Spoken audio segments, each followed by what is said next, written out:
Hello my dear students, I welcome you in my Golden Era channel. Today we shall study about future perfect continuous tense part 2।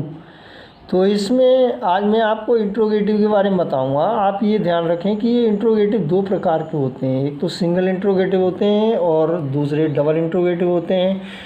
तो अब आप ये जान लीजिए single interrogative क्या होता है, इन्हें हम कैसे पहचानेंगे। इन प्रश्नों के उत्तर यस या नो में दिए जा सकते हैं, उन्हें सिंगल इंट्रोगेटिव कहते हैं, ठीक है। तथा इस प्रकार के प्रश्नों का आरंभ क्या शब्द से होता है, ठीक है, ये बात ध्यान रखें। जैसे क्या वह रोज़ाना अपने स्कूल जाता है, तो मैंने ये प्रश्न किया, उदाहरण के लिए समझा रहा हूँ मैं आपको। आप उसका उत्तर कैसे दोगे, यस में दोगे या ना में आप दोगे। तो अगर आप जाते हो तो बोलोगे yes I go to my school every day, नहीं जाते तो आप बोलोगे no I do not go to my school every day, ठीक है ना। तो इस तरीके से इनके आंसर दिए जाते हैं। अब दूसरा आता है डबल, जैसे कि वे हिंदी के वाक्य जिनके बीच में कहाँ यानी आपके वेयर और कब, वैन और क्यों, वाई और कैसे, हाउ और क्या, वाट यानी कौन सा, विच आदि प्रश्न सूचक शब्द आते हैं, उन्हें डबल इंट्रोगेटिव वाक्य कहते हैं। लेकिन हिंदी टू इंग्लिश बनाते समय इन प्रश्नवाचक शब्दों की इंग्लिश सबसे पहले रखते हैं तथा शेष प्रक्रिया सिंगल इंट्रोगेटिव जैसी ही होती है, ठीक है, उसमें कोई कन्फ्यूजन नहीं है आपके लिए। तो मैं इसका रूल नंबर 3 बता रहा हूँ आपको, यानी सिंगल इंट्रोगेटिव, सिंगल इंटरोगेटिव, ठीक है। तो ये आप देखेंगे और समझेंगे इसे और पढ़ेंगे ध्यान से अच्छी तरीके से, तब आएगा समझ में आपको single interrogative. Rule number 2 rule हमारे फर्स्ट पार्ट में हो चुके थे, या फर्स्ट और सेकंड में। तो अब हम रूल नंबर 3 देखेंगे इसमें, सेकंड पार्ट में रूल नंबर 3 और 4। तो रूल नंबर 3 देखिए आप, सबसे पहले क्या है इसमें, सबसे पहले हेल्पिंग वर्ब आएगी।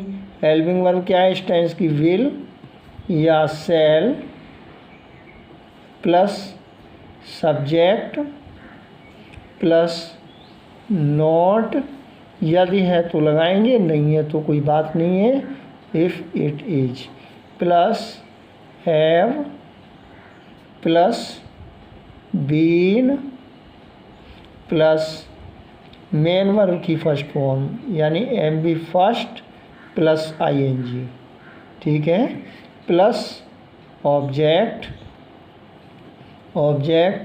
प्लस सिंस या for plus time plus other words. आप एक बात ध्यान रखें कि सिंस या फॉर का प्रयोग करने के लिए आप प्रेजेंट परफेक्ट कंटिन्यूअस टेंस के रूल में जाएं, वहाँ पर हमें सिंस और फॉर का यूज करने की पूर्ण जानकारी उपलब्ध मिलेगी, ठीक है। तो आप उस टेंस का अध्ययन जरूर करें, प्रेजेंट परफेक्ट कंटिन्यूअस टेंस का, उसमें ये सिंस और फॉर का यूज करने की प्रक्रिया स्पष्ट रूप से उल्लिखित की गई है, ठीक है, ठीक है। फिर उसके बाद में अब हमारा प्लस लास्ट में साइन ऑफ इंट्रोगेशन, ये ज़रूर लगाना है आपको। एग्जाम्पल जैसे क्या मंत्री जी, जैसे क्या मंत्री जी पूरे 2 वर्षों तक अपने निर्वाचन क्षेत्र का दौरा नहीं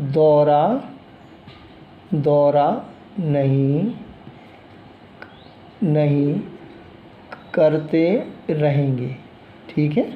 तो ये हमारा एग्जाम्पल हो गया। अब देखिए रूल हमारे सामने लिखा है, एग्जाम्पल मैंने आपको लिख दिया, क्या मंत्री जी पूरे 2 वर्षों तक अपने निर्वाचन क्षेत्र का दौरा नहीं करते रहेंगे। तो इसमें आपको यानी सबसे पहले क्या लगाना है, विल या शैल, उसके लिए आपको सब्जेक्ट देखना पड़ेगा, तब ये यहाँ से क्या शब्द जो आ रहा है हिंदी के वाक्य में इसको हम डिलीट करेंगे, तब ये डिलीट होगा यहाँ से, ठीक है। तो पहले हम सब्जेक्ट देखते हैं मंत्री जी, तो मंत्री जी 3rd पर्सन है, तो अब हम इसका ट्रांसलेशन बनाने में कोई दिक्कत नहीं है, आसानी से बना सकते हैं, ये बात आप नोट कर लीजिए। तो अब ये 3rd पर्सन है, 3rd पर्सन के साथ क्या मैंने आपको बता दिया है पूरा स्पष्ट करके। तो पहले क्या आएगा, विल, और फिर मंत्री जी सब्जेक्ट आ जाएगा the minister, will the minister. अब इसमें नोट आ रहा है, देखो सेंटेंस में ये आ रहा है note, will the minister note. फिर उसके बाद रूल के हिसाब से हैव,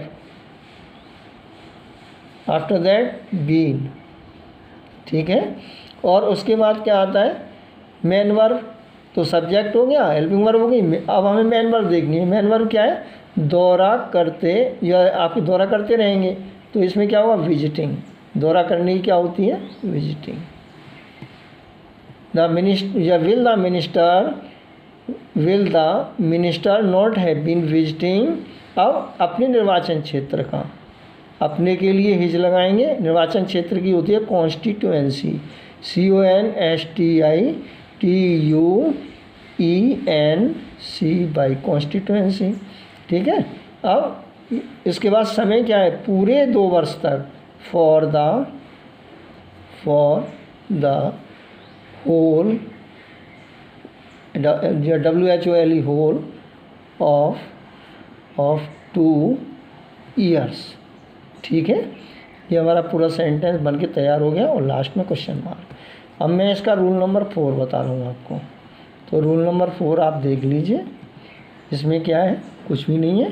सबसे पहले क्वेश्चन वर्ड यानी प्रश्नवाचक शब्द, प्लस रूल नंबर 3 जैसा है वो पूरा ऐसा का ऐसे ही हो जाएगा,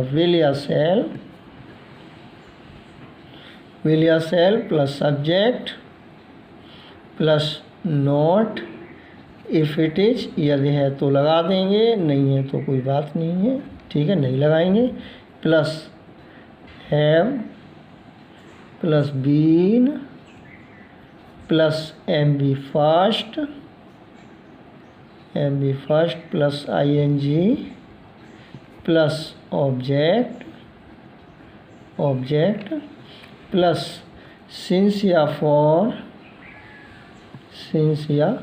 फॉर प्लस टाइम, जो भी है निश्चित अनिश्चित, प्लस अदर वर्ड्स और प्लस लास्ट में क्वेश्चन मार्क। जैसे एग्जाम्पल के लिए मैं आपको एक सेंटेंस दे रहा हूँ, यही वाला, वो आप समझ लीजिए। मंत्री जी पूरे 2 वर्षों तक अपने निर्वाचन क्षेत्र का दौरा कैसे नहीं करते रहेंगे, ठीक है। मंत्री जी पूरे 2 वर्षों तक, पूरे 2 वर्षों तक अपने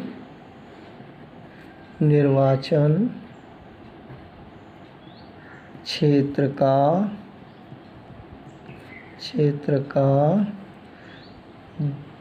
मंत्री जी पूरे 2 वर्षों तक अपने निर्वाचन क्षेत्र का दौरा